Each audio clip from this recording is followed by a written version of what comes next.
Good morning and welcome to the Morning Scoop for Tuesday, September 1st. Yes, friends, we've made it through two-thirds of this year. We're almost there. Almost there. This is your daily Buckeye fix. I'm Tom Orr. It's another busy morning in the world of Ohio State football. The Buckeyes are expected to add another commitment tonight. We have an update on the weekend shooting that sent Haskell Garrett to the hospital. And it only took the better part of a month, but the Big Ten finally announced the results of the vote to cancel the football season. Buckeye Scoop beat reporter Tony Gerdeman joins me this morning. And Tony, let's start with that mysterious vote. It happened on Tuesday, August 11th, and here we are only 3 weeks later, and it only took a court case to actually get some answers on what went down that day. Yeah, apparently it was 11-3 in favor of not playing with Ohio State, Nebraska, and Iowa? thank you. I always have trouble remembering Iowa is in the Big Ten for some reason, but no, Nebraska, Iowa, and Ohio State in favor of playing. I would still like to know why were there some athletic directors saying there wasn't a vote, and we don't know why. We don't even know if there was a vote, and other people of that realm who would know if there was a vote saying there wasn't a vote, and so that still I still have that question as to why. But yeah, with those three teams being the lone holdouts of wanting to play, I don't think anybody is surprised that Ohio State and Nebraska were in there. Iowa, we've seen they've been in the news quite a bit of late. This is a new one for them, I guess. Wanting to play this way, and I don't really know what to make of what the presidents want, knowing like as you're going around the table voting, like, hey, I could throw a yes in here and know that it's not going to. It'll look good for my athletic director if I throw this in there. So I wonder if there's some of that as well. Yeah, there are 14 schools in the Big Ten, and they needed a 60% vote, so that works out to 8.4. So you needed 9 people to vote to cancel. So they got that by with a couple votes to spare. The results now are kind of interesting because now that they're out, it shifts probably some of the pressure from Kevin Warren, who has been the target of everything because no one had an official, no one had a vote count, no one had official. I think we all had a pretty good sense that Nebraska was voting to keep playing, and Ohio State was probably voting to keep playing. But yeah, now that you kind of have some more specifics, maybe some of that shifts some of that pressure to the university presence. And there have been several coaches who have been pretty outspoken about wanting to play. Jim Harbaugh, James Franklin, kind of chief among them. They are now at odds with their university presidents, and that's something that could create issues with donors and kind of shift some of the pressure and the power dynamics as they're sort of trying to figure out, okay, what's next for when they're going to get on the field. I was listening to some of the court case, some of the last words from the Big Ten's attorney on Friday, and at the end he was saying, so basically, if we just come out and tell you what the vote was, then this case would essentially go away. Is that correct, Judge? And then the Nebraska attorney comes back and says, well, that's not our only contention, is that there was no vote. There are other contentions as well. But you could see at that point the attorney is like, well, we'll just come out with a vote and this will likely just go away. And so that's what they did. And now when we've talked in the past about the incredible danger or incredibly bad spot this could put the presidents in if this information comes out, it was almost like, well, we can create just a little bit of uncomfort with internally if we just come out with a vote, and if that ends the whole process, ends the discovery, ends any more of this case, then it's just a little bit of pain for a long-term gain, and you don't have to give up any of that other information that they were clearly not wanting anybody to see. So if they have to show something, because it's a court case, so you're pretty much going to have to give up something. So they bring out the vote and show that it was pretty resounding in favor of not playing. And if a president then has to deal with an unhappy coach, I don't think that's too unusual across campuses, nationwide, really. Yeah, and that there are all sorts of resulting questions from the release of that vote, like what took so long? Why not just release this a couple weeks ago? And also, So if this was something they're willing to give up, what else are they? What do they not want to give up? There's stuff that, I mean, the Big Ten's, I forget now the exact phrase, but the Big Ten's attorney said, could do like serious irreparable damage if there's information comes out. Like what is that information? I think that would be real interesting to find that out at some point. We may never know. There was an interesting piece of news that came out on Monday. Iowa State announced that it's expected to have 25,000 fans in the stands for its first game. That's about 40% of capacity at Jack Trice Stadium in Ames. Depending on how people do at that first game with social distancing and wearing masks and all of that, they may or may not have fans there for the second game of the year, which is Oklahoma. So they're kind of using the carrot and stick thing with their fan base. But it's just crazy to me that the Cyclones are fine with 25,000 fans being there, playing a game, bringing in a team from outside of the state to play, and then an hour and a half away in Iowa City, Kinnick Stadium is sitting empty. Iowa can't play at all. No fans, no players, no nothing.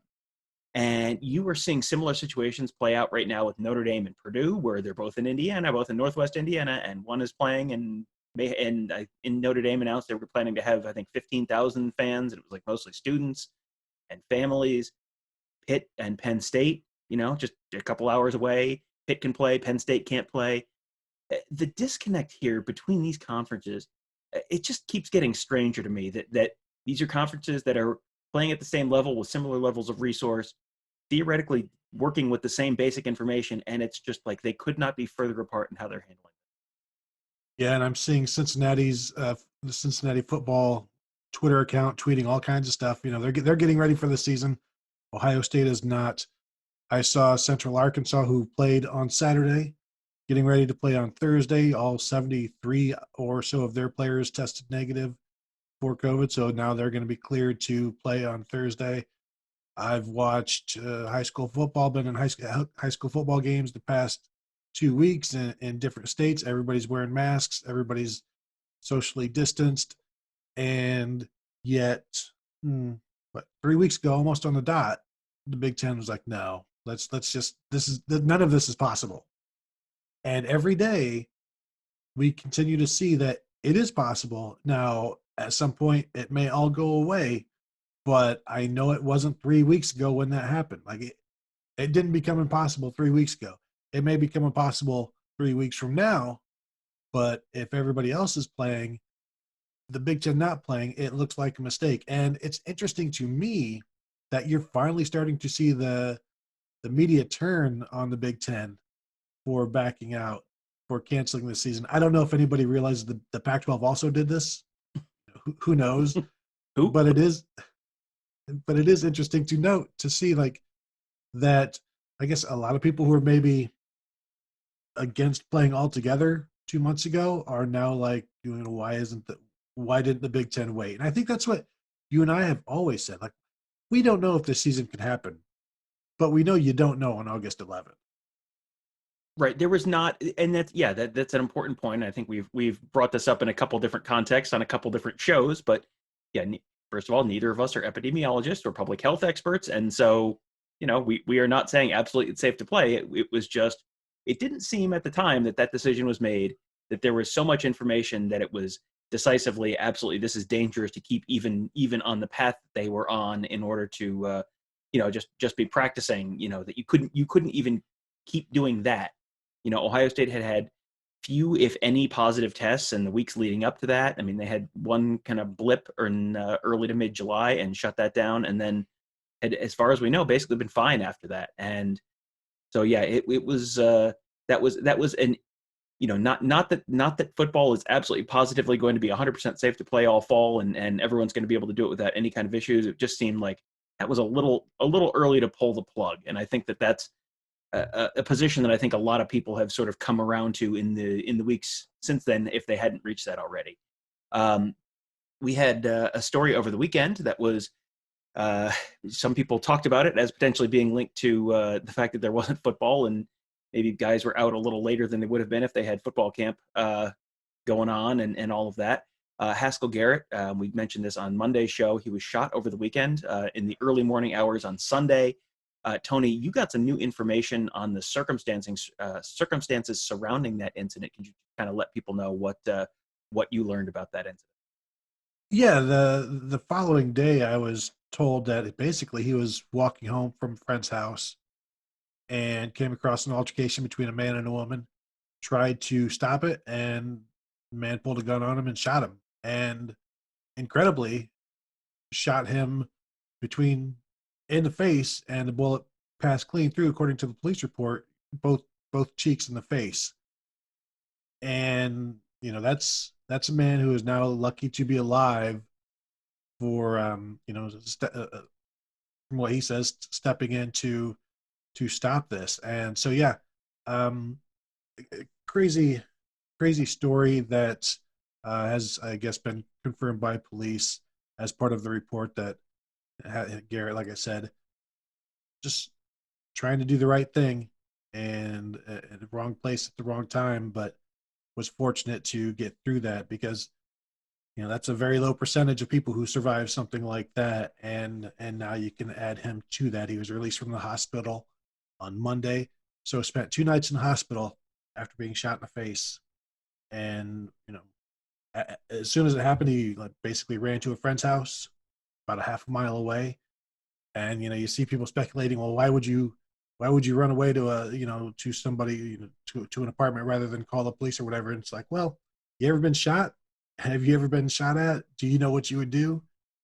And so that was his situation. An incredible story, and good to see him home and recovering now. Yeah, that sounds like in a very scary situation. That's about the best possible outcome you could have had. So that's wonderful that he was out of the hospital now. Ryan Day released a statement kind of supporting Haskell Garrett on Monday as well. So one more piece of news coming later tonight is Bennett Christian, who is a tight end from Ackworth, Georgia, in the class of 2022. He is set to announce his commitment later this evening. Our insiders at Buckeye Scoop are all expecting him to choose Ohio State. He's also got offers from Tennessee, Georgia Tech, Michigan State, Nebraska, and Pitt. OSU currently has 5 commits for 2022. He could be the 6th if he does pull the trigger tonight. Tony, you saw one of the other 2022 commits in person last Friday. That's linebacker Gabe Powers from Marysville. Can you give everyone a little bit of a scouting report on what you saw from Gabe Powers? Yeah, Gabe Powers is listed about 6'4", 225, and I would say he's probably legitimately at least 6'3" right now. And he was playing. He's playing a little banged up. He had some allergy problems. He said after the game, I talked to his dad after the game, and he said that Gabe was having trouble breathing, having trouble just bending over, basically at times. But yeah, so he was playing a kind of a Sam hybrid safety role, defending Wisconsin tight end commit Jack Pugh. And so they just basically matched him up. And about halfway through the game, Gabe Powers then was suffering through some cramps in both calves. So he also had that to deal with. But he did very well in the coverage. And, there weren't a lot of stats per se because he was just dropping back and kind of defending his zone. He was basically playing a zone safety. And so he wasn't a lot of blitzing, they were running away from him constantly. I mean, if people remember Darren Lee back in 2015, the year after he exploded as that walkout linebacker, and then 2015, people just kind of stayed away from him. It was kind of like that, where they'd run everything to the opposite side. But he can move.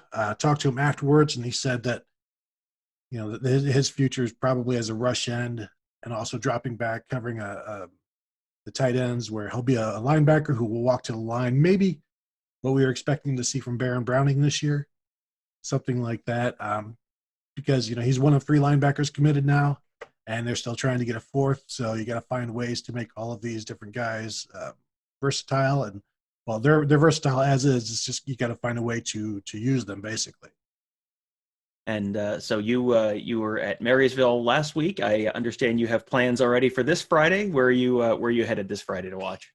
I am heading just west outside of the city to go watch Gahanna Lincoln play. I believe they're playing Westland. And I've been told that there's a 2023 linebacker, Jaden Yates, for Gahanna Lincoln that I need to check out. So I will go do that. I've been told he has been training with Malik Harrison and Baron Browning and holding his own. So kid is I don't even know. Is that a sophomore, Tom? It's Yes, that is 2023. it. Yeah, 2023 sophomore. So yeah.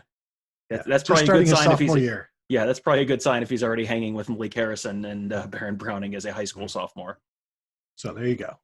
And I will be at Newark, Ohio, at lovely White Field, out in my neck of the woods in Licking County.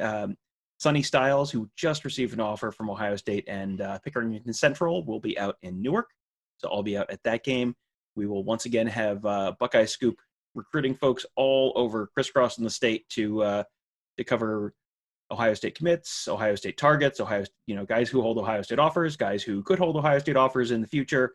We will have, once again, tons of interviews. We haven't even gotten all the stuff out from last Friday. We are already making plans for this Friday.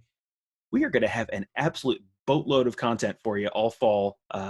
As long as there is high school football in the state of Ohio, we are going to have a ton of content for you at BuckeyeScoop.com. A lot of that stuff is going to be free and outside the paywall, so make sure you check that out at BuckeyeScoop.com. And then, of course, we'll have a lot more on our Ask the Insiders board, including some insights and some additional analysis. Mark Givler just dropped a really, really interesting column on his Buckeye Scoop column on Monday, including some really good information about Sonny Styles. You can check that out. That is on the Ask the Insiders board on our members section. And while you guys are at the site, you can also check out our podcasts. You can find those on Apple Podcasts, Google Podcasts, SoundCloud. Just search Buckeye Scoop to find all of those. You can subscribe and then also leave us a rating and review. That helps new folks find our shows. You make sure you check out the Buckeye Weekly podcast. Tony and I will be dropping a new episode of that on Tuesday. Please leave us a rating there and a review on that one as well. The last review mentions that we both have faces for podcasts. So be nice if someone said something nicer. It was a 5-star review, but be nice if someone said something nicer than that on our reviews. So we appreciate all of your ratings, all of your reviews, all of you taking the time to listen to us this morning. Have a wonderful day. We will talk to you tomorrow.